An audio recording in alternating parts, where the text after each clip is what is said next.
ചെറുപുഴ പഞ്ചായത്തിൻ്റെ അടിയന്തര ഇടപെടൽ മൂലം ആറാട്ടുകടവിലെ കാണിക്കാരൻ കുഞ്ഞിരാമനെ ബന്ധുവീട്ടിലേക്ക് മാറ്റിപ്പാർപ്പിച്ചു. 92 വയസ്സോളം പ്രായം വരുന്ന കാണിക്കാരൻ കുഞ്ഞിരാമൻ കഴിഞ്ഞ രണ്ടാഴ്ചയിലധികമായി പുളിങ്ങോത്തെ പാലത്തിനടിയിലാണ് താമസിച്ചിരുന്നത്.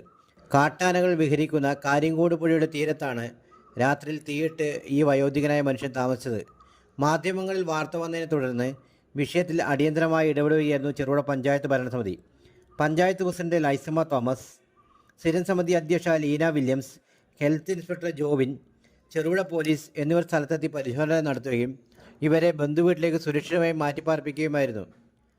ആറാട്ടുകടവിലെ 11 കുടുംബങ്ങൾക്ക് സർക്കാർ അനുവദിച്ച പുനരധിവാസ പാക്കേജുമായി ബന്ധപ്പെട്ട് വീട് നിർമ്മാണത്തിന് അനിശ്ചിതത്വം പരിഹരിക്കാൻ അടിയന്തര ഇടപെടൽ നടത്തുമെന്ന് പഞ്ചായത്ത് പ്രസിഡന്റ് അറിയിച്ചു. ഇതുമായി ബന്ധപ്പെട്ട് നാളെ തന്നെ ജില്ലാ കളക്ടറെ ബന്ധപ്പെട്ട് വീട് നിർമ്മാണം ഉടനടി പൂർത്തിയാക്കി മുഴുവൻ കുടുംബങ്ങളെ മാറ്റിപ്പാർപ്പിക്കാനുള്ള നടപടി സ്വീകരിക്കുമെന്നും പഞ്ചായത്ത് പ്രസിഡന്റ് അറിയിച്ചു. ഈരാമേട്ടൻ്റെ മകളുടെ വീട്ടിൽ പാലാന്തരത്ത് കൊണ്ടുവന്നാക്കിയിരിക്കുകയാണ്.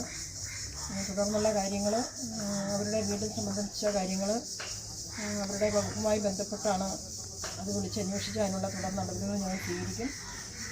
വീട്ടിൽ താമസിക്കാൻ പറ്റാത്ത സാഹചര്യമാണെങ്കിൽ, അങ്ങനെയാണ് ഉള്ളതെങ്കിൽ ഒരു മൂപ്പനും കൂടെയുണ്ട്. മൂപ്പന് ഞങ്ങളെ അറിയിക്കാമെന്ന് പറഞ്ഞിട്ടുണ്ട്. 3-4 ദിവസത്തിനുള്ളിൽ വിവരങ്ങൾ അന്വേഷിച്ചതിന് ശേഷം വേറെ ഏതെങ്കിലും സ്ഥാപനത്തിലേക്ക് കൊണ്ടുപോയി ആക്കുന്നതിനുള്ള നടപടികൾ പഞ്ചായത്തിൻ്റെ ഭാഗത്തു നിന്ന് ഞങ്ങൾ സ്വീകരിക്കും.